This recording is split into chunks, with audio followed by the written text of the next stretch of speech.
हरिः ओम శ్రీమద్ ఆంధ్ర మహాభారతము ఆది పర్వము సప్తమాశ్వాసము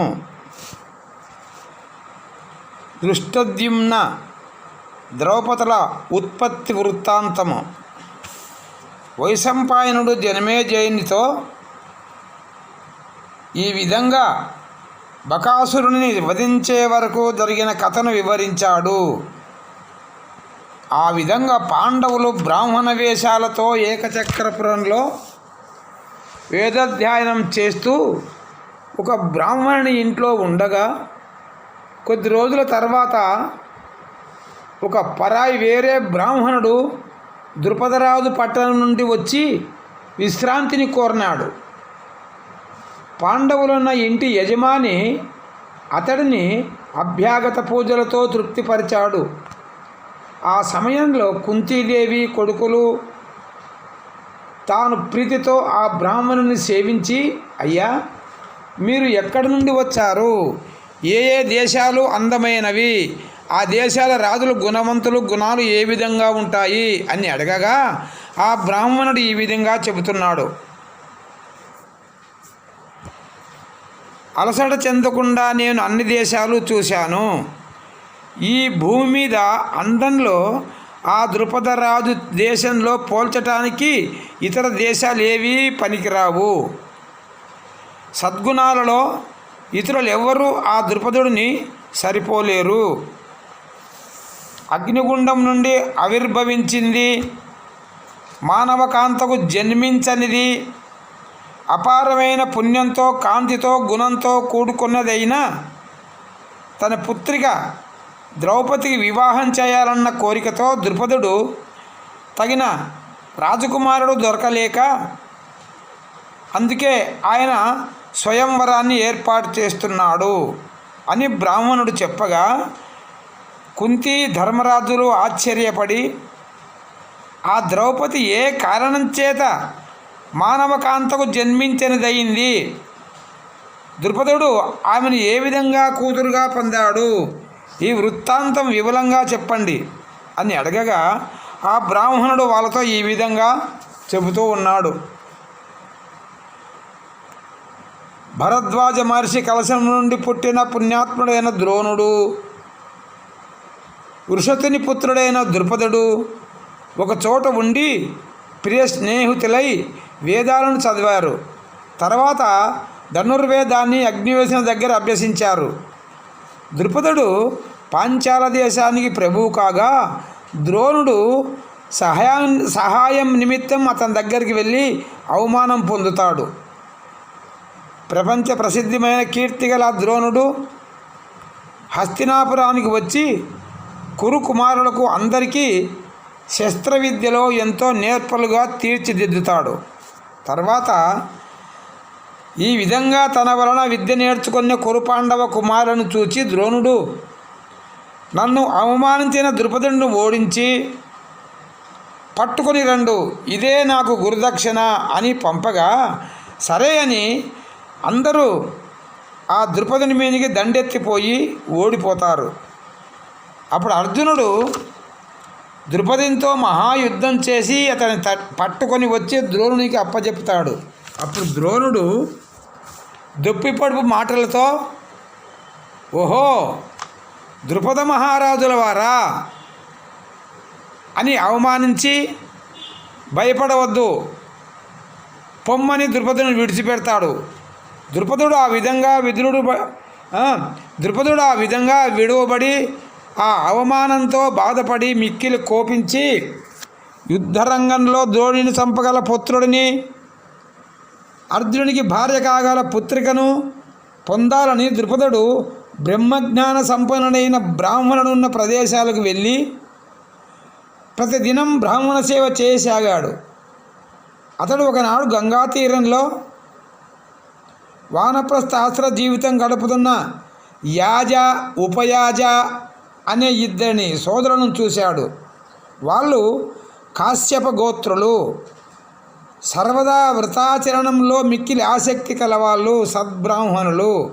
వాళ్లకు నమస్కరించి వాళ్ళలో చిన్నవాడైనా తపోమహిమలో అందరికంటే పెద్దవాడైన ఉపయాజుని పూజించి అతడు ఈ విధంగా అన్నాడు: ఓ మునిశ్రేష్ఠ, నాకు మంచి కుమారుని ప్రసాదించే యజ్ఞాన్ని జరిపిస్తే ధన్యుడనవుతాను. నీకు 1,00,000 ఆవులను, లేగదూడలతో కూడిన పాడి ఆవులను ఇస్తాను అన్నాడు. లేగదూడలతో కూడిన ఆవులను కపిల గోవులు అని అంటారు.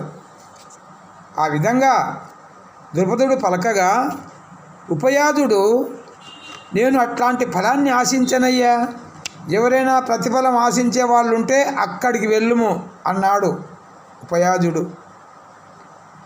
ద్రుపదుడు మళ్ళీ 1 సంవత్సరం ఆమునునే సేవించగా అతడు ద్రుపదునితో ఇట్లా అన్నాడు: పాపరహితమైన నడవడిక గల మా అన్న యాజుడు ఉన్నాడు.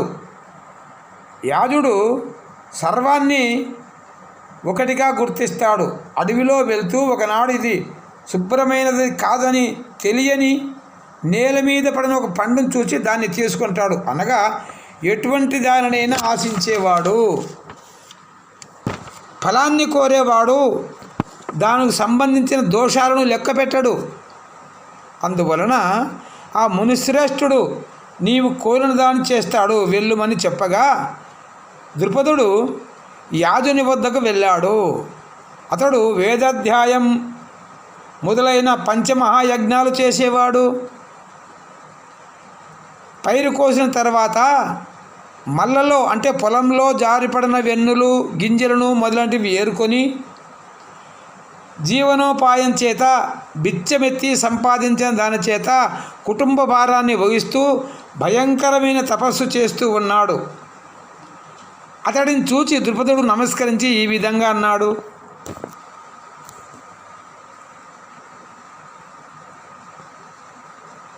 ఏమని? ఓ స్వామి, ఆ ద్రుపదుడు యాజునితో ఈ విధంగా అన్నాడు: భరతవంశానికి గురువు, భరద్వాజునికి పుత్రుడు అయిన ద్రోణుడు నాకు హాని చేశాడు. అతడిని మహాయుద్ధంలో ఓడించే మంచి పుత్రుడు కావాలి. ఆ పుత్రుని నేను పొందాలి అని యాజుని ప్రార్థించాడు ద్రుపదుడు. ఆ విధంగా ఆ యాజుడు యజ్ఞం చేయించే యాజ్ఞికుడుగా ఉండటానికి అంగీకరించి, నీ కోరికకు తగిన కొడుకు కూతురు జన్మిస్తారు, భయపడవద్దు అని యజ్ఞసాదాలను పదార్థాలను సిద్ధం చేసుకొని తమ్ముడు ఉపయాదుడు సహాయకుడు కాగా, ద్రుపదుని భార్య కోకిలాదేవి ధర్మపత్నిగా ద్రుపదుని చేత శాస్త్రోక్తంగా యజ్ఞం చేయించాడు. మంత్రాలలో ఆహుతులుగా వేల్చిన పదార్థాలతో తృప్తి పొందిన అగ్నిదేవుని వలన అగ్నిజ్వాల వలె భయంకరమైన శరీరం కలవాడు, ఖడ్గాన్ని పెద్ద ధనస్సును ధరించినవాడు, శ్రేష్టమైన కవచంతో కిరీటంతో అలంకరింపబడినవాడు అయిన, రథాన్ని అధిరోహించేవాడైన ఒక పుత్రుడు అగ్నిహోత్రుని వలె ఉదయించాడు, అగ్ని నుండి పుట్టాడు. వంశాన్ని పావనం చేసేది, నల్ల కలువ వంటి శరీరవర్ణం కలది, కలువ గంధం వంటి సుగంధం కలది అయినా, కలకలలాడే పెద్ద కలువరేకుల వంటి కన్నులు కలది అయినా, వంకరలు తిరిగిన వెంట్రుకలతో వెలిగేది, దివ్య తేజస్సును ధరించింది, మనోహరమైన ఆకారం కలదైన ఒక కన్యను సంతోషంతో అగ్నిగుండంలో ఉదయించింది. ఆ విధంగా పుట్టిన కుమారునికి దృష్టద్యుమ్నుడు అని, కూతురికి కృష్ణ అనే పేర్లు ప్రజలందరికీ తెలిసే విధంగా ఆకాశవాణి పలికింది. ఈ విధంగా ద్రుపదుడు సంతానం పొంది సంతోషించి యాజునికి చెప్పిన ప్రకారం దక్షిణలు ఇచ్చి బ్రాహ్మణులను పూజించాడు. దృష్టద్యుమ్నుని ధనుర్వేద సారంగా చేయాలని మహావిద్యలన్నీ నేర్పించాడు. ఇప్పుడు ఆ కన్యకు వివాహ సమయం సమీపించగా ద్రౌపది వివాహ ప్రయత్నము, గొప్పవాళ్ళైన పాండవులు కుంతి లక్క ఇంట్లో భయంకరమైన అగ్నికి ఆగుతయ్యారని తెలుసుకున్నాడు ద్రుపదుడు.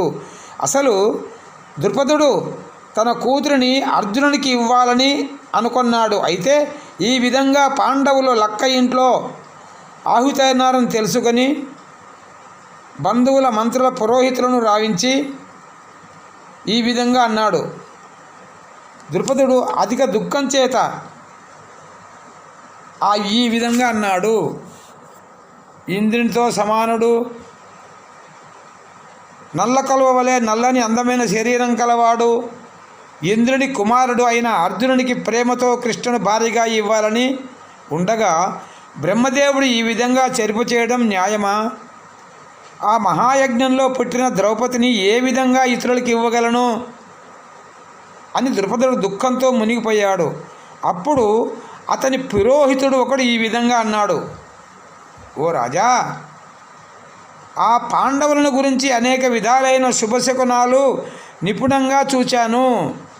అంటే వారికి కీడు లేదు, అంతా మేరే జరుగుతుంది కనుక పాండవులు మరణించలేదు, పరమానందంతో ఉన్నారు. వాళ్ళెక్కడున్నా ఇక్కడికి తప్పక వస్తారు.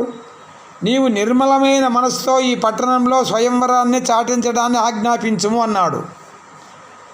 స్వయంవరం కన్యాదానంలో రాజులకు శాస్త్రవిహితమే. ఈ విధంగా చెప్పిన పురోహితుని మాటలతో ఊరట చెంది రాజు ద్రుపదుడు ఈనాటి నుండి 75వ రోజు పుష్యమాస శుక్లపక్ష అష్టమి రోహిణి నక్షత్రం ఉన్న రోజున స్వయంవరం జరుగుతుందని చాటించడానికి ఆజ్ఞాపించాడు. ఈ విధంగా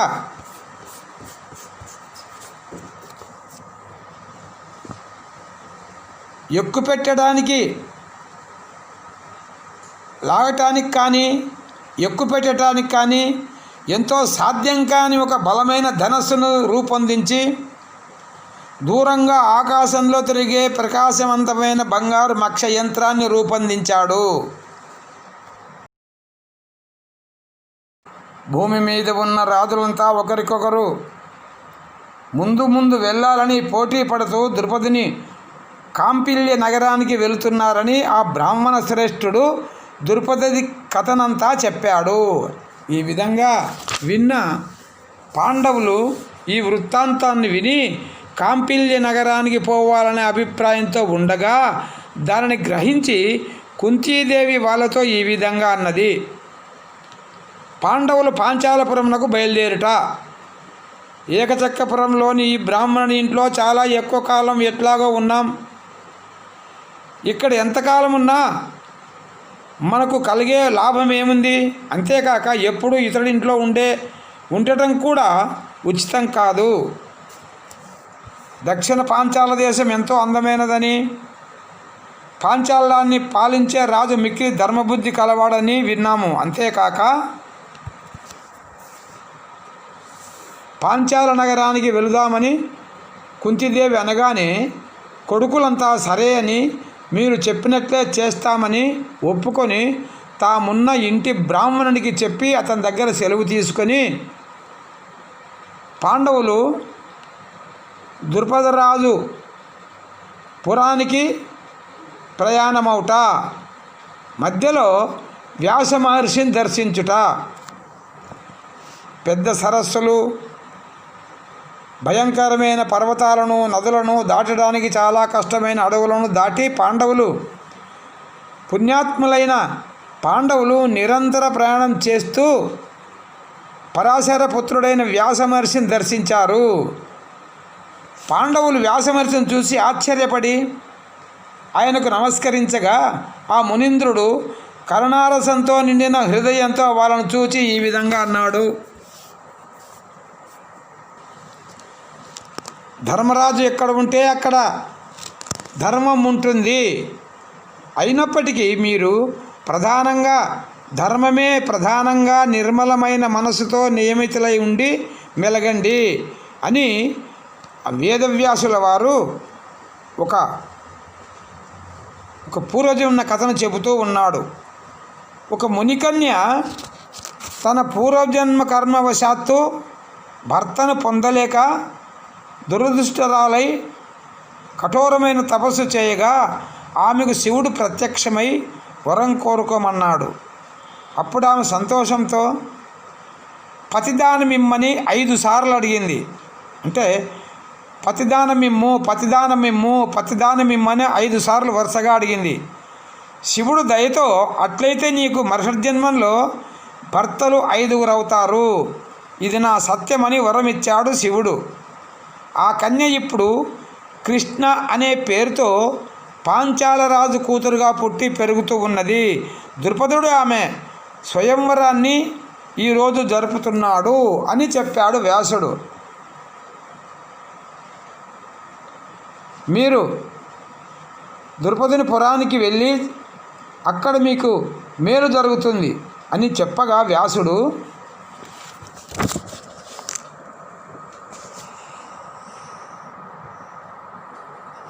మహాతపస్సంపన్నుడు, 1000 మంది సూర్యకాంతితో ప్రకాశించేవాడు, శక్తి మహాముని కుమారుడైన పరాశరుని చూసి రాక్షస సంహారం మానండని అందుకు ప్రార్థించారు. పాండవులు వినయంతో ఆ వేదవ్యాసునికి అందరూ నమస్కరించి చేతులు జోడించి నిలవగా వాళ్లకు సంతోషం కలిగే విధంగా ఆ సత్యవతీ నందుడైన వ్యాసుడు రానున్న శుభాలను గురించి తెలిపి వెళ్ళాడు. తర్వాత పాండవులు కొద్ది రోజులలో ద్రుపది నగరానికి చేరి నగరం 4 దిక్కులా 4 సముద్రాల వలె ఉన్న వివిధ దేశాల నుండి వచ్చిన రాజుల యొక్క బహువిధ సైన్యాలను విడిది చేసిన స్థలాలను చూస్తూ నగరంలో ప్రవేశించి ఒక కుమ్మరి ఇంట్లో విడిది చేసి ఎవరూ గుర్తించకుండా బ్రాహ్మణ వృత్తిలో ఉన్నారు. ద్రౌపది స్వయంవరము. ఆకాశంలో కట్టిన మత్స్యయంత్రాన్ని ఈ విల్లు ఎక్కిపెట్టి 5 బాణాలతో ఎవరు పడగొడతాడో అతడే ధర్మ ప్రకారం నా పుత్రికకు భర్త అవుతాడు అని ద్రుపదుడు చాటింపు వేయగా ఆ చాటింపు విని రాజులంతా ఒకరికంటే ముందు మరొకరుగా ఎంతో సంతోషంతో ఆభరణాలు ధరించి మైపూతలు పూసుకొని మంచి వస్త్రాలు కట్టుకొని ఐశ్వర్యంతో తమ తమ ధ్వజాల మొదలైన చిహ్నాలు స్పష్టంగా కనపడే విధంగా సిద్ధమై సైన్యాల కాళ్ళతాగడికి భూతలం కంపించగా ద్రౌపది స్వయంవర మండపానికి ప్రీతితో వెళ్ళారు. ఆ విధంగా ద్రౌపది స్వయంవర రంగం నగరానికి ఈశాన్య దిక్కున మంచి గంధపు నీటితో తుడవబడి సదరంగా చేయబడిన స్థలం కలదవై లోతైన అగర్తలతో ఎత్తైన ప్రాకారాలతో విశాలైన ద్వారాలతో వెలుపలి వాకిళ్లతో కైలాసపర్వత సౌందర్యాన్ని ఎగతాళి చేసే విధంగా ప్రకాశిస్తూ ఆకాశాన్నంటే శిఖరాలు కలద అందమైన సౌధ ప్రదేశాలలో అనేక విధాలైన మంచెలతో అమరి ఉండగా అందులో వివిధ దేశాల రాజులకు ఆయా ప్రదేశాలలో విడిది కల్పించి ద్రుపదుడు వాళ్ళందరినీ పూజించాడు. ఉత్తమ బ్రాహ్మణులతో కలిసి ఉన్న పాండవులు ఆ బ్రాహ్మణ సమూహంలో ఉంటేనే పాంచాల రాజు ఐశ్వర్యాతిశయాన్ని చూసి సంతోషించారు. తర్వాత పాంచాల రాజైన ద్రుపదిని పుత్రిక ద్రౌపది అందమైన సన్నని నడుముతో తెల్లని కళ్ళతో అలంకరించుకున్న తెల్లని ఆభరణాలతో పూలదండతో మైపూతతో నిర్మలమైన దేహకాంతితో తెల్లటి పూలదండ ఒకటి చేత ధరించి ప్రజలంతా తనను చూసి ఈమె మన్మధుని 5 పూల బాణాల కంటే వేరైన 6వ పూల బాణమా అన్నట్లుగా ఉందని భ్రమింపజేసి స్వయంవర రంగ మధ్యంలో నిలిచి ఉన్నది. బ్రాహ్మణ శ్రేష్ఠుల పుణ్యాహధ్వని ఆశీర్వదనాలు అతిశయిల్లాలయ్యి వైదిక కర్మలు చేయటంలో చాలా సమర్థుడైన ద్రుపద పురోహితుడు అగ్ని చుట్టూ దర్భలు అలంకరించి హోమారంభం చేసి వివాహానికి తగిన వస్తు సమూహాన్ని హోమం చేయడానికి సిద్ధంగా చేసి ఉన్నాడు. ఆ విధంగా ఆ సమయంలో హోరమనే ప్రజల ధ్వనిని వాద్యాల ధ్వనిని ఆపి దృష్టద్యుమ్నుడు అక్కడ చేరి రాజా సమూహాన్నంతా చూచి అగ్నిహోత్రం దగ్గర గంధ పుష్ప ధూప దీపాలతో పూజింపబడిన ధనస్సును, బాణాలను, ఆకాశంలో ఉన్న మత్స్యంత్రాన్ని వాళ్ళకు చూపి ఈ విధంగా పలికాడు.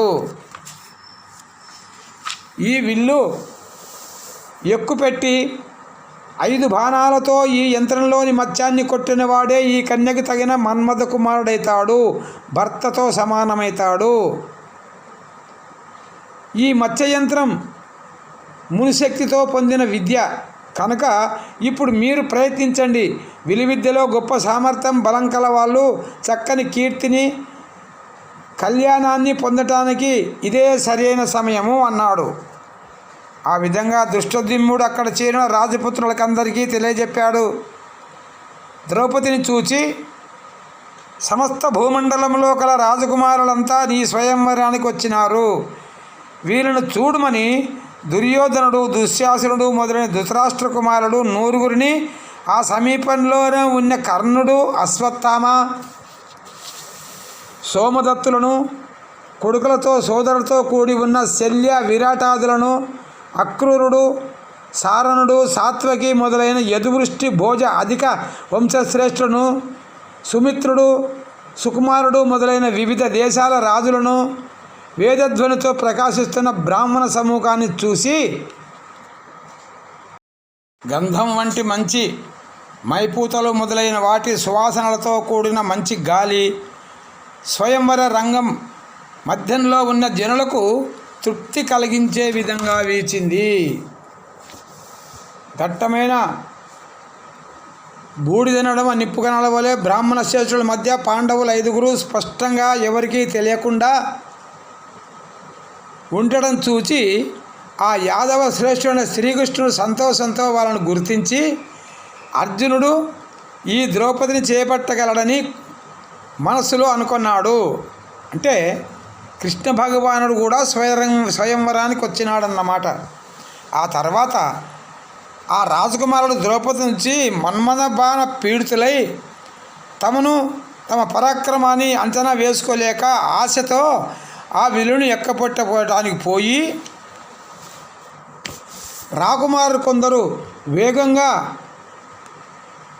తమ పెదవిని పండ్లతో బిగబట్టి కుడి చేతి చాచి వింటుకొప్పును పట్టి నీలిగి నిక్కి తమ బలం బయటపడగా ఆ వింటిని వంచలేక సిగ్గుపడి ఆ ప్రయత్నం మెల్లగా మానుకొన్నారు.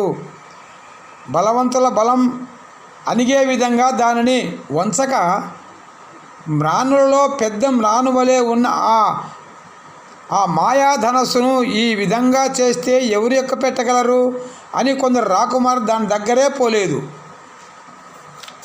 ఈ ద్రౌపదియే ఈ విధంగా కూడా ఎవరికీ లభించదు. మొదట ఈ విల్లు ఎక్కుపెట్టడమే సాధ్యం కాదు.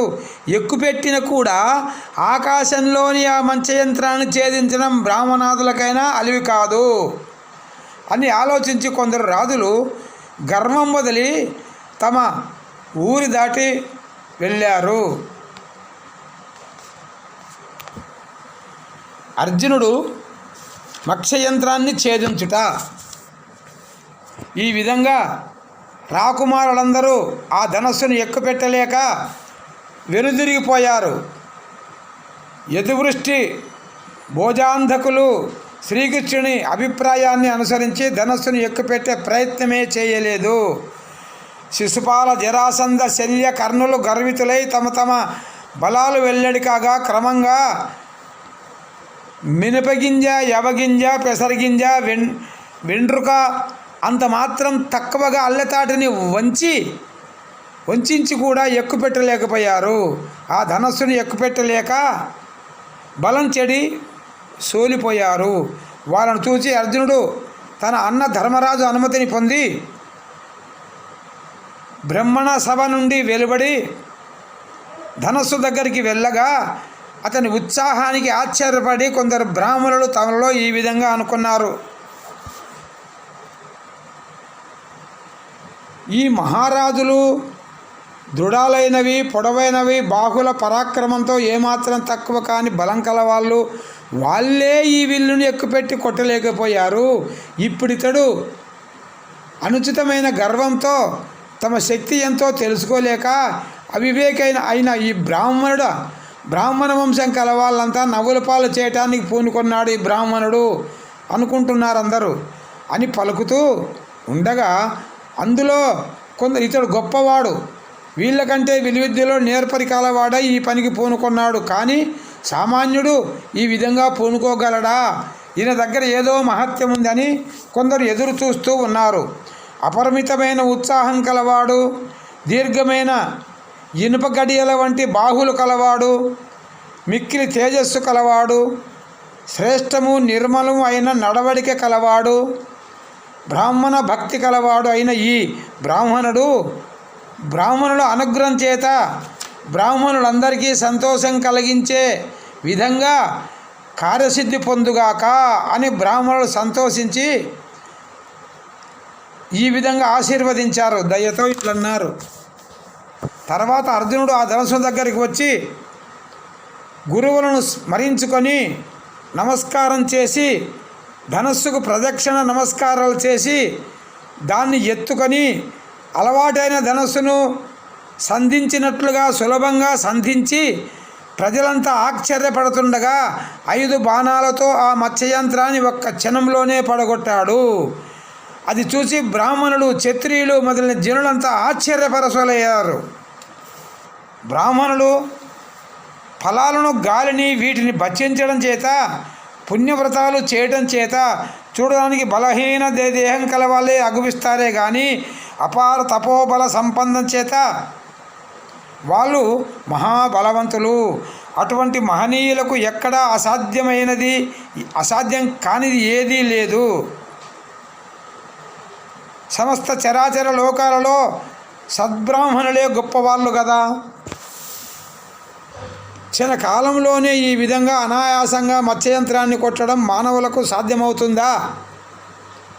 ఉత్తముడైన ఇతడు బ్రాహ్మణ రూపంలో ఉన్న దేవేంద్రుడో, శివుడో, సూర్యుడో, కుమారస్వామియో, మరి ఏ ఇతర దేవుడో అని భ్రమిస్తూ చూస్తూ ఉన్నారు అని భూమి మీద ఉండి పొగడే జనులు, ఎడతెగని ధ్వని ఆకాశం నుండి పొగడే దేవతలు ఎడతెగని ధ్వని కలిసి మిక్కిలి అనువుగా అమరాయి.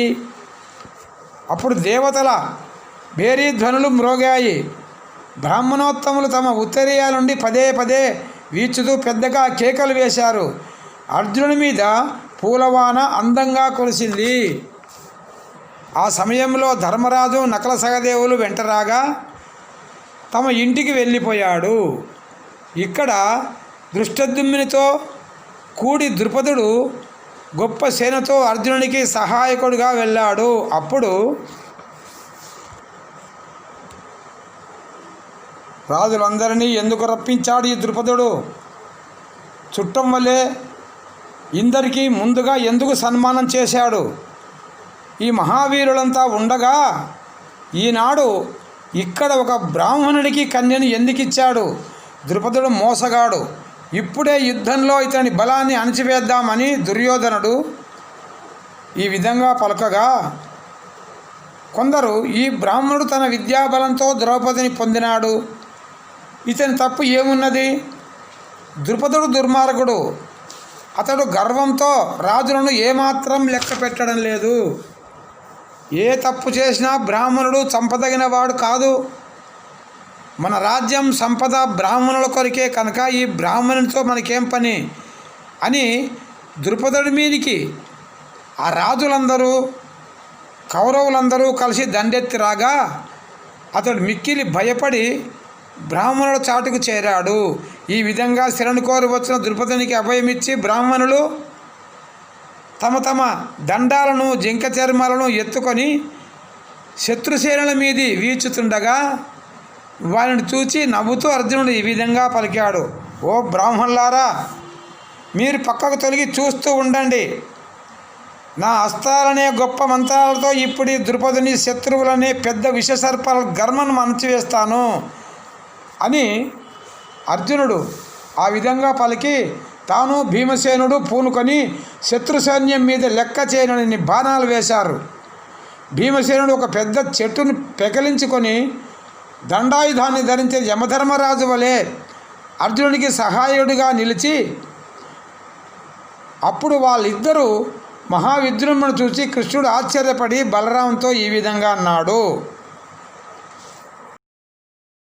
తాటి చెట్టు వంటి పెద్ద విల్లు ధరించి శత్రువులను తరుముతున్నవాడు అర్జునుడు. అతని ప్రక్కనే గొప్ప వృక్షాన్ని చేపట్టి ఉన్న వీరుడు భీముడు. అర్జునుడు మత్స్యయంత్రాన్ని పడగొట్టగానే సభ నుండి వెళ్ళిపోయిన ఆ పశుపచ్చని వన్య కలవాడు ధర్మరాజు.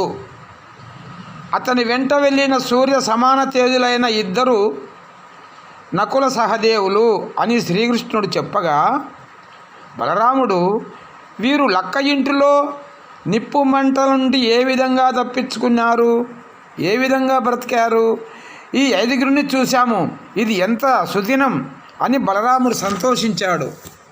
అప్పుడు కురుపతి అయిన దుర్యోధనుడు చూస్తూ ఉండగా కర్ణుడు అర్జునుడు ఎదుర్కొన్నాడు. వెంటనే వేగంగా శల్యుడు భీముడిని ఎదుర్కొన్నాడు. అది చూచి బ్రాహ్మణ మానవ దేవతా శ్రేష్ఠులు ఆశ్చర్యపడ్డారు. కృష్ణార్జునుడు ఒకరికొకరు సులభంగా ఎదుర్కొని ధనస్సులను ఆకర్ణాంతం లాంగి భయంకరమైన కోపంతో పరస్పరం బాణప్రయోగం చేసుకుంటున్నారు.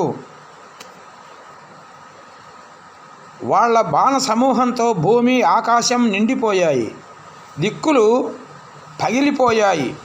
వీరుడైన అర్జునుడు వేసి అంతులేని బాణసంప పరంపరను నడమ అడ్డుకొనలేక మహాసూర్యుడైన కర్ణుడు బాణప్రయోగం మాని ఇంద్రుని కుమారుడైన అర్జునునితో ఈ విధంగా అన్నాడు. నా ఎదుట చక్కగా నిలిచి యుద్ధం చేయటానికి పరశురామునికి కానీ, దేవేంద్రునికి కానీ, కుంతి కుమారుడైన అర్జునుడికి కానీ మాత్రమే సాధ్యమవుతుంది. కానీ గొప్ప భుజశక్తితో నన్ను ఎదుర్కొనటానికి ఈ భూమి మీద ఇతరులకు సాధ్యం కాదు. అటువంటిది ఓ బ్రాహ్మణ శ్రేష్ఠ, నీవు అసాధారణమైన బలం కలిగి ఉన్నావు. నీ పరాక్రమానికి, విలువిద్య నైపుణ్యానికి మెచ్చాను అని పలకగా అర్జునుడు కర్ణునితో ఈ విధంగా అన్నాడు. నేను నీవు చెప్పిన వాళ్ళలో ఎవడిని కాదు, కానీ అన్ని శస్త్రాస్త్ర విద్యలలో మిక్కిలి ప్రసిద్ధుడిని, లోకం కొనియాడే బ్రాహ్మ తేజముతో గొప్పవాడిని. నిన్ను యుద్ధంలో ఓడించడానికి సిద్ధంగా ఉన్నాను. తక్కిన మాటలు కట్టిపెట్టి యుద్ధానికి సిద్ధం కమ్మని అన్నాడు అర్జునుడు. నేను అని అర్జునుడు పలకగా కర్ణుడు విని, బ్రాహ్మణ తేజస్సును జయించడం సాధ్యం కానిది. అర్జునుడితో యుద్ధం చేయటానికి ఇష్టపడక వెనుదిరిగి వెళ్ళాడు కర్ణుడు. శల్య భీమసేనులు కలయబడి మల్లయుద్ధం చేశారు. అప్పుడు భీముడు భయంకరమైన బలంతో శల్యుడిని పట్టుకొని పడవేశాడు. శల్యుడు కూడా ఆ విధంగా నేలపై పడి వెంటనే లేచి శరీరం తుడుచుకుంటూ తిన్నగా వెళ్ళిపోయాడు. అతడిని చూసి బ్రాహ్మణుడు నవ్వుతూ మహాబలవంతుడైన భీముని గొప్పగా ప్రశంసించారు. పరశురాముడో, శివుడో, అర్జునుడో కాక ఇతరులు కర్ణుని ఓడించగలరా? ఓడించలేరు. బలంలో భీముడో, బలరాముడో కాక తక్కిన మానవులు శల్యుని ఓడించగలరా? ఓడించలేరు.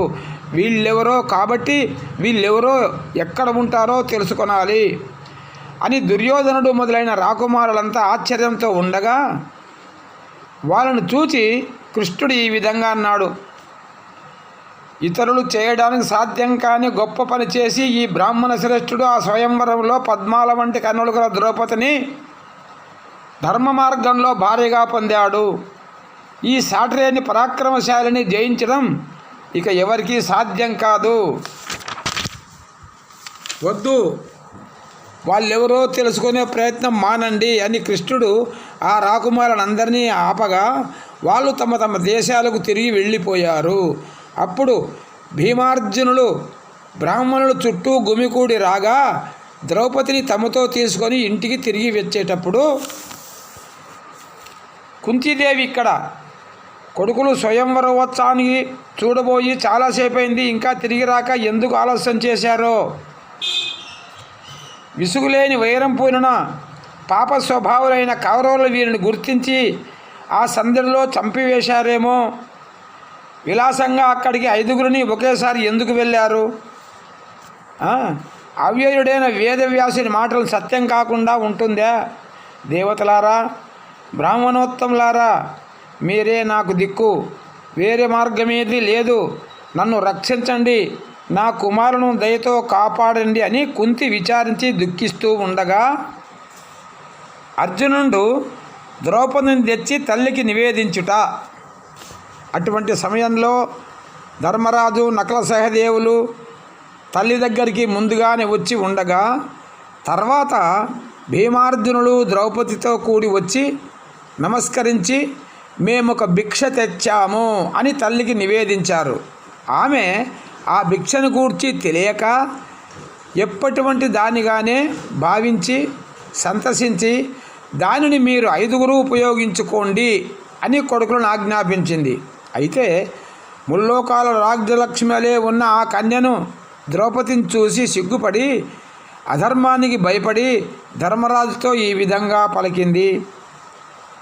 ఈ కాంతను తోడుకొని నీ తమ్ములిద్దరూ సంతోషంతో వచ్చి ఈ భిక్ష గ్రహించమని నాతో చెప్పగా మీరు 5గురు ఉపయోగించుకోండి అని అన్నాను. ఆ మాట నా మాట ఇంతవరకు ఎన్నడూ అసత్యం కాలేదు. ధర్మరాజా, మీరెప్పుడు నా మాట జవదాటరు, కానీ ఇది లోక విరుద్ధం.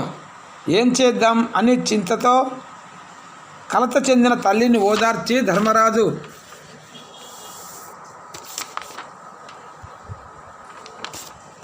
అర్జునుడి వైపు చూచి, అర్జున, నీవు సంపాదించిన ఈమెను అగ్ని సన్నిధిలో నువ్వే వివాహమాడు అని పలకగా ధర్మరాజుతో అర్జునుడు ఈ విధంగా అంటున్నాడు.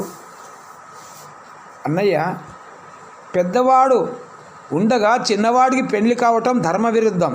అందుచేత ఈమెను పెద్ద భార్యగా నీవే పరిగ్రహింపుము, మా నలుగురికి కూడా సమ్మతమైనదే అని అర్జునుడు అన్నాడు. అని అంటున్న సమయంలో విధి ప్రేరణతో ఈ విధంగా ద్రౌపది యందు అనురక్తులై ఉన్న తమ 5గురిని అభిప్రాయం తెలుసుకొని వేదవ్యాసుని మాటలు తలచి ధర్మరాజు తమ్ములతో ఈ విధంగా అన్నాడు. పెద్దల మాట ప్రకారము మన 5గురికి ఈమె భార్య కాగదగను కనుక ఈమెను నిశ్చితంగా మనం వివాహం చేసుకుందాము, పెద్దల మాట వ్యర్థం కాదు కదా అని అన్నాడు ధర్మరాజు. శ్రీకృష్ణ బలరాములు పాండవులను చూచుటకు వచ్చుట. ప్రకాశిస్తున్న కీర్తి కలవాళ్ళు, పాపం లేని వాళ్ళు అయినా బలరామకృష్ణుడు వచ్చి ఉన్నత గుణాలతో వెలిగేవాడు, తమ మేనత్త కొడుకు, బాల్య సూర్యునితో సమానమైన ఉజ్వల తేజస్సు కలవాడు, తమ్ముల 4గురిని మధ్యలో ఉన్నవాడు, కుంతి కొడుకులలో పెద్దవాడైన ధర్మజుని చూశారు. చూచి తమను పరిచయం చేసుకొని మిక్కిలి ప్రేమతో ధర్మరాజునికి, కుంతీదేవికి నమస్కరించి భీమార్జున నక సహదేవులను కౌగలించుకొని పరమానందంతో నిండిన హృదయాలతో ఉన్న వాళ్ళను కుశల అడిగి ధర్మరాజు ఈ విధంగా అన్నాడు. విరోధంతో కౌరవులకు మేము దూరమై బ్రాహ్మణ వేషాలు ధరించి మమ్మల్ని ఎవరూ గుర్తించకుండా ఈ విధంగా ఉండే మీరెట్లా తెలుసుకున్నారు అని అడిగినాడు ధర్మరాజు. ఆ ధర్మరాజు అనగా శ్రీకృష్ణుడు నవ్వుతూ ఈ విధంగా అన్నాడు. అయ్యా ధర్మజ, సూర్యుడిని మేఘాల సమూహం కప్పి అతని తేజస్సును జనులకు కనిపించకుండా చేయటం సాధ్యమవుతుందా? అట్లాగే మీరు రహస్యంగా మారువేషంలో ఉన్న అడ్డగించ సాధ్యంగాని మీ తేజస్సు లోకంలోని ప్రజలకు ప్రసిద్ధమే. దానిని అగుపడకుండా ఎవరూ చేయగలరయ్యా అన్నాడు కృష్ణుడు. పాండవుల వంశాధికము ఎరింగి రమ్మని ద్రుపదుడు తన కుమారుడైన దృష్టద్యుమ్నుని పంపుట. అందరూ రాజుల ముందు మానవులకు అసాధ్యమైన ఇటువంటి అద్భుత కార్యం చేయటం అర్జునునికి కాక ఇతరులకు సాధ్యమా అని తెలుసుకొమ్ము. మీ పరాక్రమమే మిమ్మల్ని తెలియపరిచింది. అధర్మంలో ఆసక్తి కలవాళ్ళైన ధృతరాష్ట్ర దుర్యోధనులు చేసిన లక్కాగృహ దహనం నుండి తప్పించుకున్నారు. ఇక మీకు మేలు జరుగుతుందని చెప్పి బలరామునితో కూడి శ్రీకృష్ణుడు వెళ్ళిపోయాడు. ఇక్కడ ద్రుపదుడు తన పుత్రికకు భర్త అయిన వాడెవడో, ఏ వంశం వాడో, అతని చరిత్ర ఏమిటో అని తెలుసుకొని రమ్మని దృష్టద్యుమ్నుని పంపాడు. అతడు భీమార్జున ద్రౌపదుల వెనకనే వచ్చి ఇతరులు తనను చూడకుండా ఆ కుమ్మరివాని ఇంట్లో ఉండి వృత్తాంతమంతా గ్రహించి వెళ్ళి ద్రుపదునితో ఈ విధంగా చెప్పాడు. ఆ ఇద్దరు అంటే భీమార్జునులు ద్రౌపదిని ఆ విధంగా తమ వెంట తీసుకొని పోయి ఒక ముసిలవ్వకు నమస్కరించారు. ఆ కన్య చేత కూడా మొక్కించారు. ఇంకొక తెల్లనివాడు ఆజ్ఞాపించగా పూనికతో తక్కిన 4 బ్రాహ్మణ శ్రేష్ఠుల గృహాలకు వెళ్ళి భిక్షా సమూహాన్ని తెచ్చి ఆహారాన్నంతా ఆ అవ్వకు అప్పగించారు. ఆ అవ్వ ద్రౌపదిని ఆప్యాయంగా పిలిచి, సుందరి, ఇందులో అగ్రభాగం బలిదాన విధానాలకు, బ్రాహ్మణాతిథులకు, అన్నం కోరి వచ్చే బాటసారులకు వేరుగా ఉంచి పక్కన పెట్టి మిగిలిన భాగాన్ని 2 భాగాలు చేయము అని చెప్పింది. ఆ విధంగా విశాలమైన రొమ్ము, సన్నని నడుము కల దృఢము కఠినము అయిన దేహం కల ఇతనికి, ఓ కాంతా, వెంటనే 1 భాగం ఆహారం పెట్టు. అతడు 10,000 ఏనుగుల బలం కలవాడు. అంటే అమ్మ కడుపు చూస్తుంది, ఆలు వీపు చూస్తనే సామెత. అంటే బయటికి వెళ్ళి తిరిగి వచ్చిన బిడ్డలకయ్యే ఆకలిని ముందుగా గమనించేది తల్లి. అన్నం పెట్టి ఆనందపరుస్తుంది. బయట నుండి తిరిగి వచ్చిన భర్తను చూసి భార్య వీపు మీద ఏమన్నా ఉందా అని గమనిస్తుంది. అంటే భార్య వీపును చూసి అన్నం పెడుతుంది, తల్లి ఆకలిని చూసి అన్నం పెడుతుంది. ఈ విధంగా ఈ సామెత అప్పటి నుంచి పూర్వం నుంచి వస్తూ ఉంది. 2వ భాగం అన్నం 4గురికి పెట్టి వాళ్ళు తినగా మిగిలిన దానిని నేను నీవు ఉపయోగిద్దామని ఆజ్ఞాపించగా ద్రౌపది కూడా ఆమె చెప్పినట్లే అందరికి అన్నం పెట్టి తాను తిన్నది. దర్భగట్టిపోతలు విదిలించి అందరికీ వేరువేరుగా పడకలు ప్రీతితో వేసి వాటి మీద జింక చల్మాలు పరిచి వాళ్ళు సుఖంగా పడుకున్న తర్వాత వాళ్ళ పాదాలకు దిండు వలె తాను పడుకున్నది ద్రౌపది. దర్భగడ్డి పరుపులు, భిక్షాన్నం ఆహారం, వీటిని ఆగర్భ శ్రీమంతులారా, ఆగర్భ శ్రీమంతురాలైన ద్రౌపది మిక్కిలి సంతోషంతో ప్రేమతో ఆదరించింది, కానీ ఏవగించుకోలేదు. జింక చర్మాలు, దండాలు, చినిగిన గుడ్డలు, వీళ్ళ ధనాలు ఆలోచిస్తే వీళ్ళేం భర్తలని దుఃఖించక ద్రౌపదీదేవి నిండు మనసుతో సంతోషంగా ఉన్నది. అప్పుడు ఆ 5గురు ఆయా కథలు చెప్పుకుంటూ రథాలు, ఏనుగులు, గుర్రాలు, వీటికి సంబంధించిన విషయాలు, సమ విషయాలై మహాయుద్ధ ఊహాలను భేదించే ఉపాయాలతో నిపుణమై పద్ధతులు, ఆయుధాల రహస్య ప్రయోగాలు మాట్లాడుకుంటూ ఉన్నారు. మాటలాడిన మాటలు చూస్తే వాళ్ళు మిక్కిలి శ్రేష్టమైన రాజవంశం వాళ్ళుగా ఉన్నారు. వారి ప్రవర్తన చూస్తే బ్రాహ్మణ జాతి వాళ్ళు అనిపిస్తుంది. వాళ్ళెవరో స్పష్టంగా తెలుసుకోవటం సాధ్యపడదు, కానీ వాళ్ళు ఈ 2 జాతులకు చెందిన వాళ్ళే, వైశ్య శూద్ర హీన జాతులు మాత్రం కాదు అని తెలుపగా ద్రుపదుడు మనసులో మిక్కిలి ఆనందం పొందాడు. ఆ విధంగా ఇంకా వాళ్ళ విషయం చక్కగా తెలుసుకొని రమ్మని ద్రుపదుడు తన పురోహితుడిని పంపగా అతడు బ్రాహ్మణ సమూహంతో వచ్చి పాండవులను చూచి ధర్మరాజు ఆజ్ఞాపించగా భీమసేనుడు ఇచ్చిన అభ్యర్థి పూజలు గైకొన్నాడు. ఆ బ్రాహ్మణుడు పాండవులతో ఈ విధంగా అన్నాడు: మీ కులం, గోత్రం, పేర్లు మిమ్మల్ని గురించి ప్రీతితో తెలుసుకోవాలని ద్రుపద మహారాజు చింతిస్తూ ఉన్నాడు. ఆయనకు సంతోషం కలిగించే విధంగా అంతా నాకు తెలియజేయండి. ఆశ్చర్యకరమైన ఆ మత్స్యయంత్రాన్ని తన పరాక్రమంతో ఆ విధంగా విరగ్గొట్టిన మహనీయుడును అతన్ని చూడగోరుతున్నాను అని అనగా విని నవ్వుతూ ధర్మరాజు ద్రుపద పురోహినితో ఈ విధంగా అన్నాడు: ఈ ఆకాశమక్ష యంత్రాన్ని ఈ విల్లు ఎక్కుపెట్టి కొట్టిన వీరుడు ఈ వనితకు భర్త అవుతాడు అని కదా మీ ద్రుపద మహారాజు ఎంతో ఆలోచించి సులువైన నియమం చేశాడు.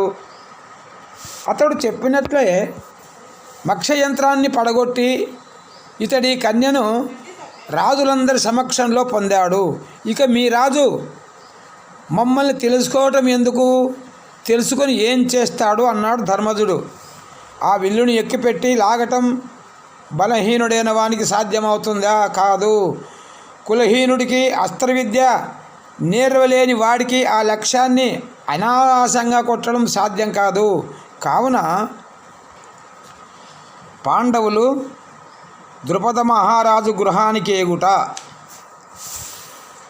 మీ రాజు కోరిన కోరిక సఫలమైనది, విచారించడం ఎందుకు అని ధర్మరాజు పలకగా విని పురోహితుడు వెళ్ళి ద్రుపదునికి తెలియజేశాడు. అతడు దృష్టద్యుమ్నుని చూచి 4 జాతుల వాళ్లకు ఉచితాలైన రథాలను తీసుకొని వెళ్ళి వాళ్ళను తోడుకొని రమ్మని ఆజ్ఞాపించాడు ద్రుపదుడు. అతడు తక్షణమే పాండవుల దగ్గరికి వెళ్ళి ఈ రథాలెక్కి మా రాజుగారి దగ్గరికి రండి అని పలకగా వాళ్ళు రత్నాలు పొదిగినవి రాజులకు తగినవి అయిన బంగారు రథాలెక్కి కుంతీదేవిని ద్రౌపదిని ఒక రథంలో కూర్చోబెట్టి తోడుకొని దృష్టద్యుమ్నునితో కూడి ద్రుపద మహారాజు ఇంటికి వచ్చారు. అప్పుడు ద్రుపదుడు వాళ్లకు అనేక విధాలైన వస్తువులు మిక్కిలి ప్రేమతో పంపాడు. వాటిలో శ్రేష్టాలైన ఇతర వస్తువులను పరిగ్రహించక యుద్ధ సంబంధాలైన కత్తులు, డాలులు, ధనస్సులు, బాణాలు, అమ్ముల పొదలు, రథాలు, రథం మీది కప్పులు, గుర్రాలు, ఏనుగులు వీటి సమూహాలను మాత్రమే స్వీకరించారు పాండవులు. ఈ విధంగా స్వీకరించి తమ దగ్గరకు వస్తున్న పాండవులను చూచి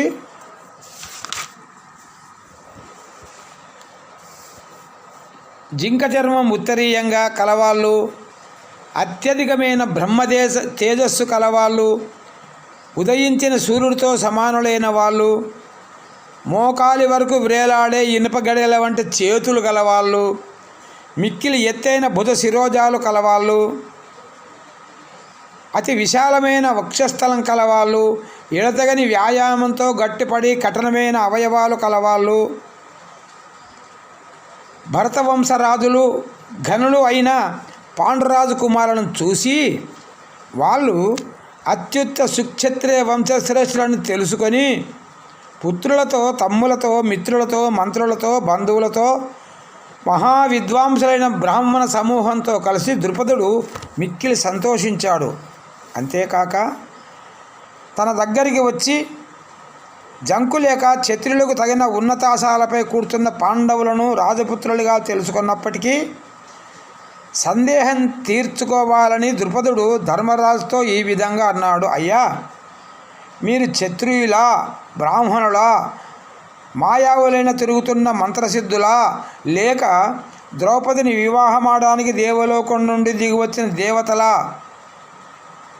మాకు తెలియదు, మాకు సందేహంగా ఉన్నది. మీ నిజస్థితి తెలుసుకొని కానీ ఈ కన్యకు వివాహం చేయలేము అని ద్రుపదుడు పలకగా అతనితో ధర్మరాజు ఈ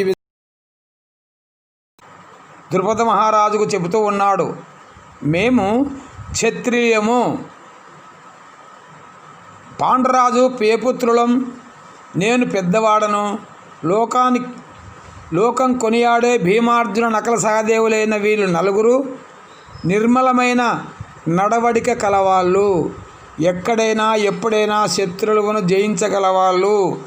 వీరి పేరు కుంతి మహాదేవులు అని తనను తమ్ములను తల్లిని తెలియజేయగా ద్రుపద మహారాజు అత్యధిక సంతోష రసావేశమైన మైమరచి చాలాసేపటి వరకు తెలిసి ఆనంద బాష్పాలతో నిండిన కళ్ళతో నా పుణ్యం వలన మీరు లక్కా గృహం నుండి దహనం కాకుండా తప్పించుకున్నారు అని సంతోషించి ఆ కథనంతా ధర్మరాజు వలన విని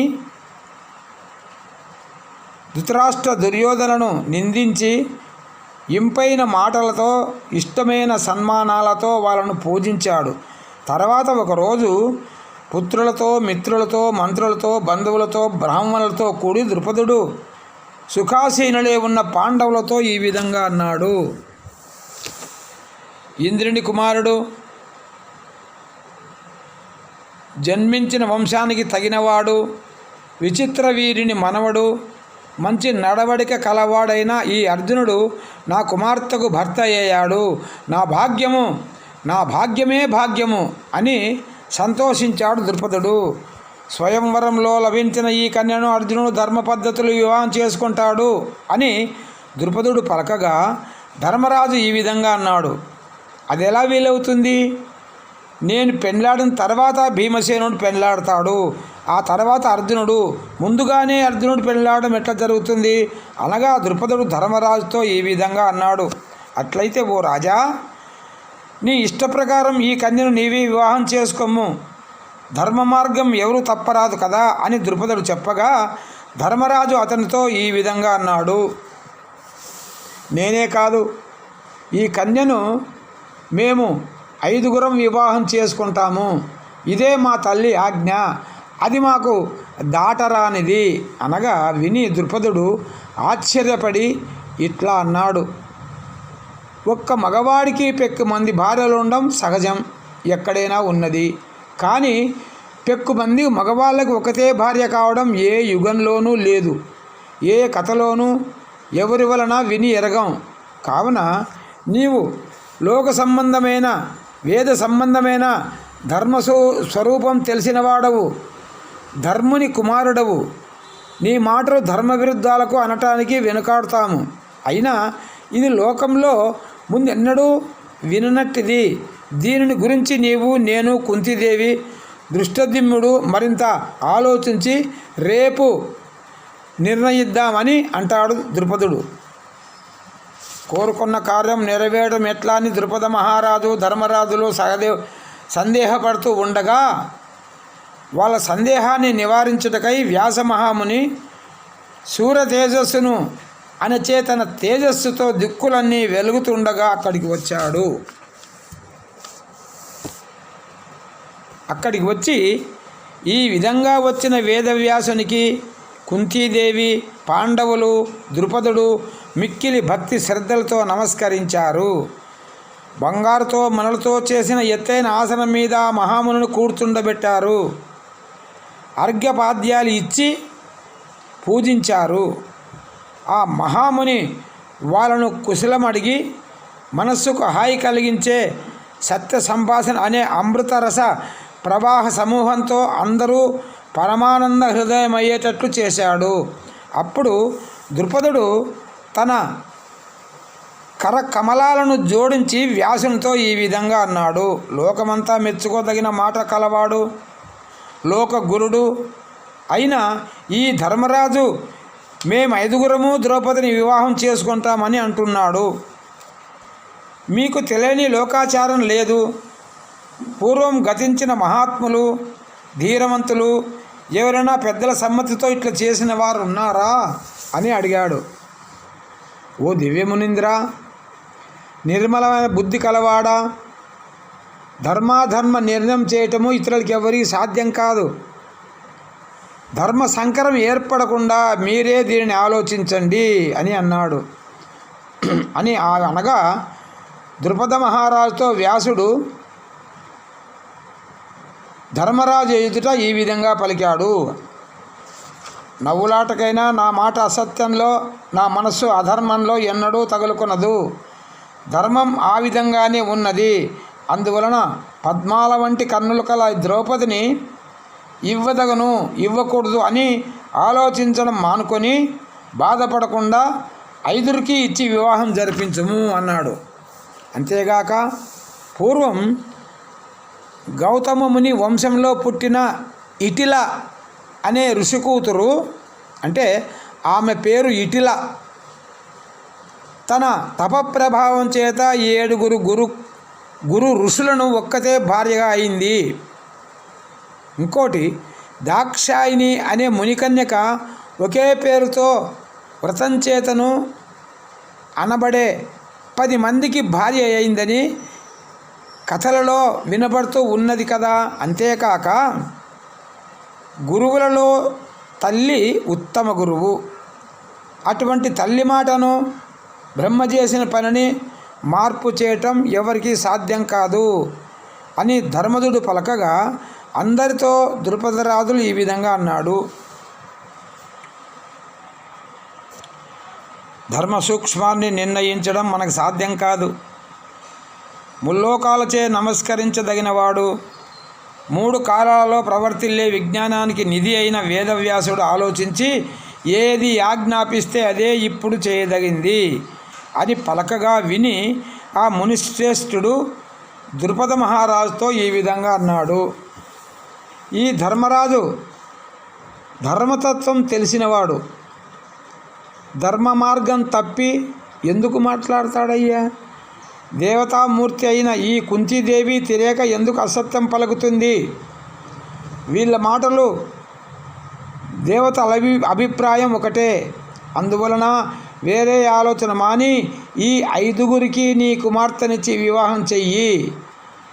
దీని యథార్థ స్థితి వినటం నీకిష్టమైతే వినుము అని ద్రుపదుని చేయి పట్టుకొని ఇంటి లోపలి భాగంలోని పిలుచుకుపోయి వెళ్ళి ధర్మం తెలిసినవాడు వ్యాసుడు ఏకాంతంగా అతనికి విషయమంతా వివరించి చెప్పనారంభించాడు. ద్రుపదునకు వేదవ్యాసుడు ఇంద్రసేన అను పతివ్రత కథ చెప్పుట. ఈమె అంటే ఈ ఇంద్రసేన పూర్వము నాలాయని అనే పేరు గల మహాపతివ్రత. అంటే ఆమె పేరు నాలాయని, పేరు ఇంద్రసేన. ఈమె మౌద్గల్యుడు అనే మహామునికి భార్య అయింది. ఆ మౌద్గల్యుడు ముసలివాడు, కుష్ఠరోగ పీడితుడై చర్మం ఎముకలు మాత్రమే మిగిలినవాడు, బాధతో కూడిన శరీరం కలవాడు, చర్మపు ముడతలు నెరిసిన వెంట్రుకలు ఉన్నవాడు, దుర్వాసనతో కూడిన ముఖం కలవాడు, దుఃఖంతో జీవించేవాడు, మిక్కిలి కోపం కలవాడు, ఊడిపోతున్న గోళ్ళం చర్మం కలవాడు. అటువంటి ఆ మునిని ఆమె కర్మవశంతో పరమ భక్తితో సేవించింది. ఒకనాడు అతడు తిని విడిచిన ఎంగిలిన్నం తింటూ ఉండగా అతని బొటనవ్రేలు కూటిలో తునిగి పడి ఉండడం చూసి పద్మాల వంటి కన్నులు కల ఆ ఇంద్రసేన ఆ వ్రేలును తీసి పక్కన పెట్టి అసహ్యపడక ఆ ఎంగిలి అన్నాన్ని మిక్కిలి ప్రీతితో తినసాగింది. అప్పుడు ఆమెను చూచి ఆ ఋషి ఆమె పతిభక్తి గుణానికి మెచ్చి మౌద్గల్యుడు దయతో నీకేది ఇష్టమో కోరుకో ఇస్తానని వరమిచ్చాడు. అప్పుడు ఓ మునీంద్ర, నాకు కామాన్ని అనుభవించాలన్న కోరిక మిక్కిలిగా ఉన్నది. నీవు తపశ్శక్తితో కోరిన రూపాన్ని ధరించి ఆ అసహ్యమైన రూపాన్ని వదిలి మనోహరమైన రూపంతో 5 విధాలుగా విభాగం పొంది నాతో రమించు, కామభోగాలలో నన్ను తృప్తిపరచుము అని కోరగా ఆ మహాముని ఆమెకు ఇష్టమైన విధంగా 5 దేహాలు ధరించాడు. మానవలోకంలో, దేవలోకంలో బ్రహ్మర్షులు, దేవర్షులు తనను పూజించగా సూర్యరథాన్ని ఎక్కి ఆకాశగంగలో స్నానం చేసి చంద్రుని కిరణ సమూహంతో నివసించి మేరు కైలాస పర్వతాలలో క్రీడిస్తూ అనేక చోట్ల అనేక వేల సంవత్సరాలు నాలాయని అయిన ఇంద్రసేనను అనుభవించి తృప్తిపడ్డాడు.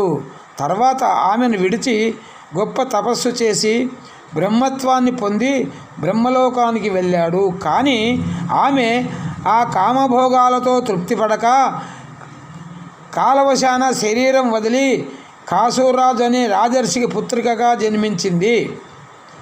కన్యగానే చాలా కాలం ఉండి తన దౌర్భాగ్యానికి బాధపడి భర్త కొడుకు శివుని గురించి భయంకరమైన తపస్సు చేస్తూ ఉండగా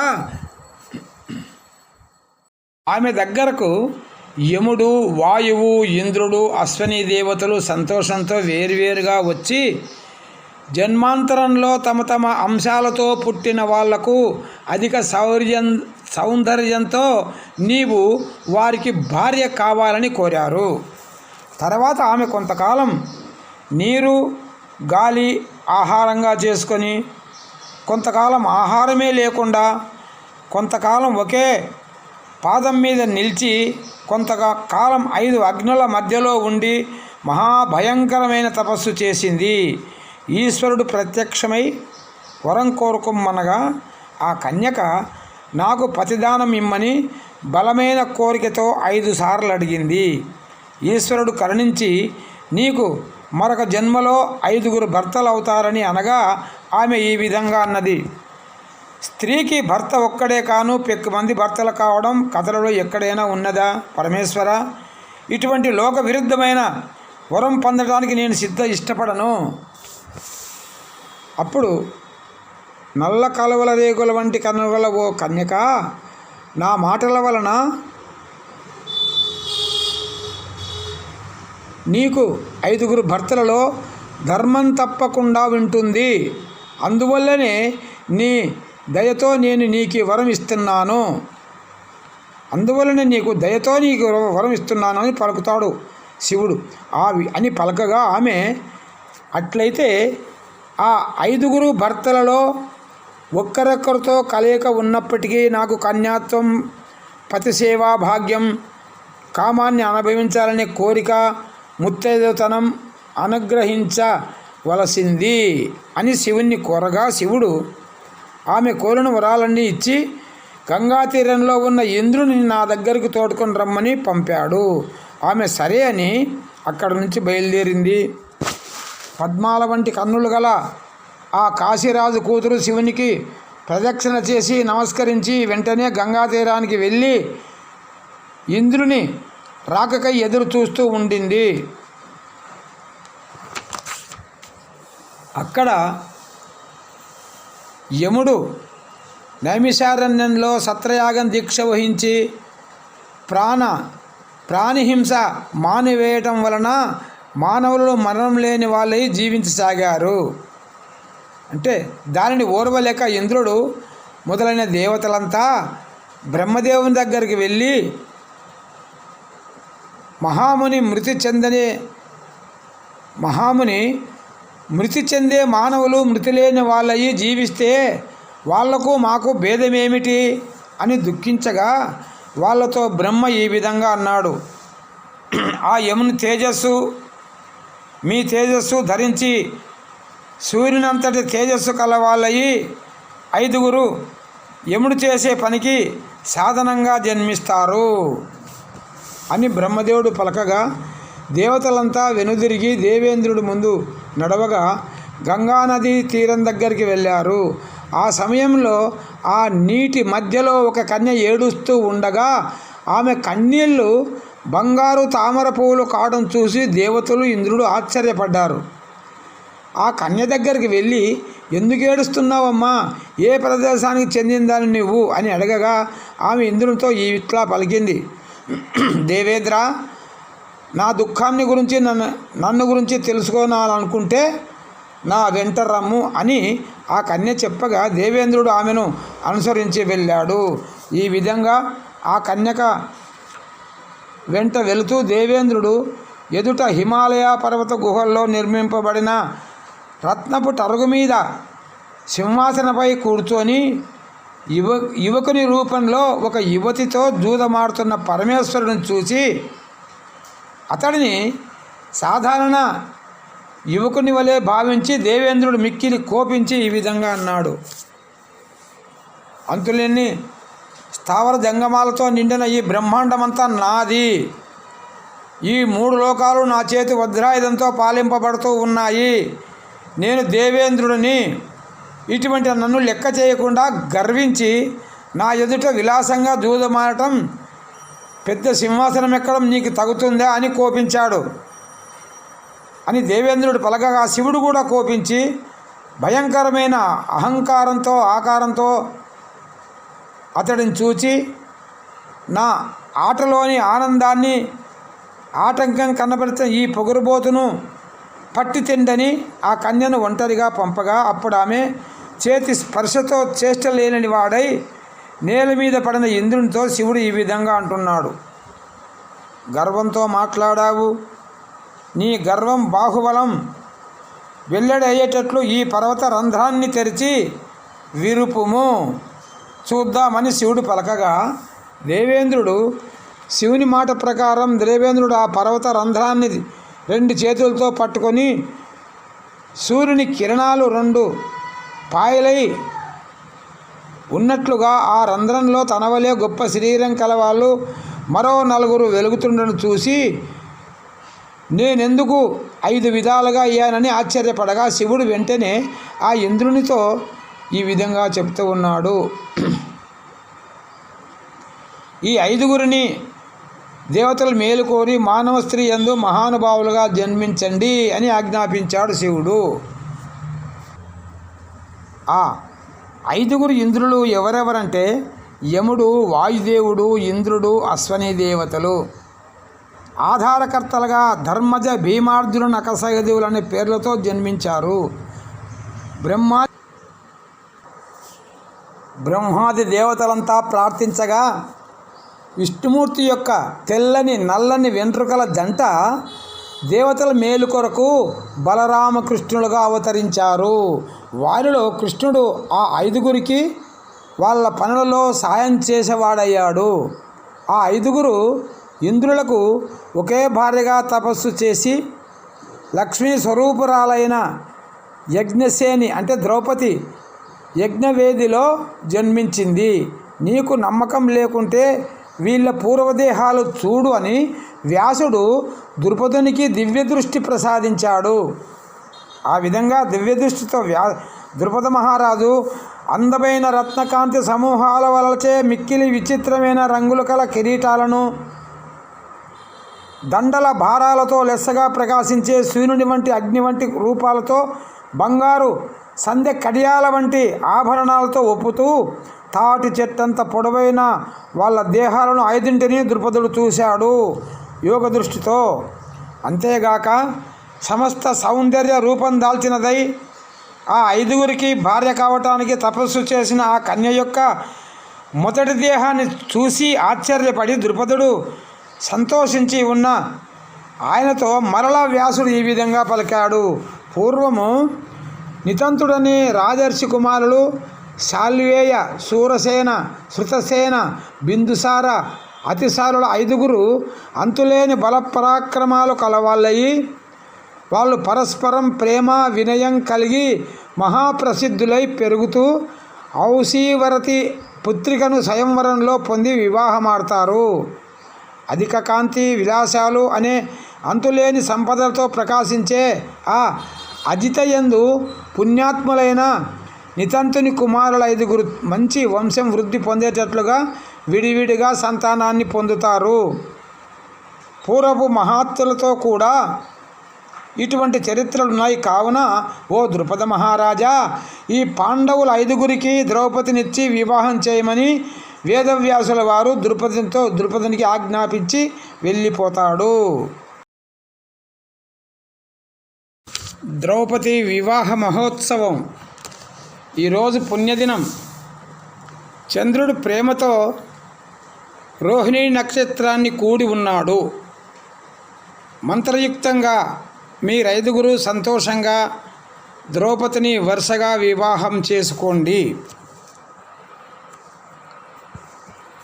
అని నిర్ణయించి వ్యాస మహర్షి ఆజ్ఞాపించగా ద్రుపదరాజు కూడా మిక్కిలి ప్రీతితో పురానికి 8 విధాలైన అలంకారాలు చేయించి వివాహ మహోత్సవాన్ని చక్కగా ప్రారంభించాడు.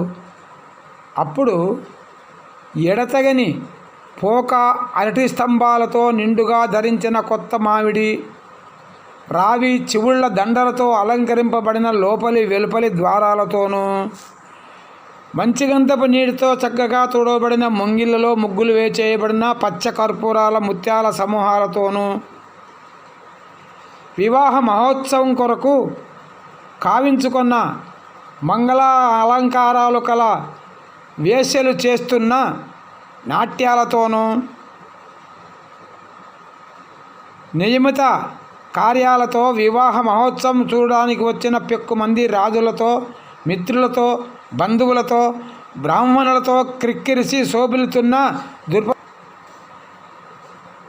ద్రుపదుని ఇంటిలో ఈశాన్య దిక్కున రంగురంగుల వస్త్రాలతో మనోహరమైనది, చక్కని పట్టు వస్త్రాలతో కల్పింపబడిన స్తంభపు చుట్లు కలది, క్రొత్త చివుళ్లతో బియ్యపు అక్షలతో ఒప్పుతున్న బంగారు పూర్ణ కలశాలతో ప్రకాశిస్తున్నది, పేలాలతో నేతితో నిండిన బంగారు పాత్రలతో కొత్త వాసనలతో కూడిన పెక్కు విధాలైన పువ్వులతో, సమిదలతో, దర్భలతో, మన్యకళ్ళుతో, యజ్ఞపాత్రలతో మనోహరమైనది, అప్పుడో పెట్టిన నల్లని మరకత మనుల కాంతి సమూహంతో అలంకరింపబడినది అయిన కళ్యాణ మంటపానికి వెళ్ళి పురోహితుడైన దౌమ్యుడు, ఈ దౌమ్యుడు పాండవుల పురోహితుడు,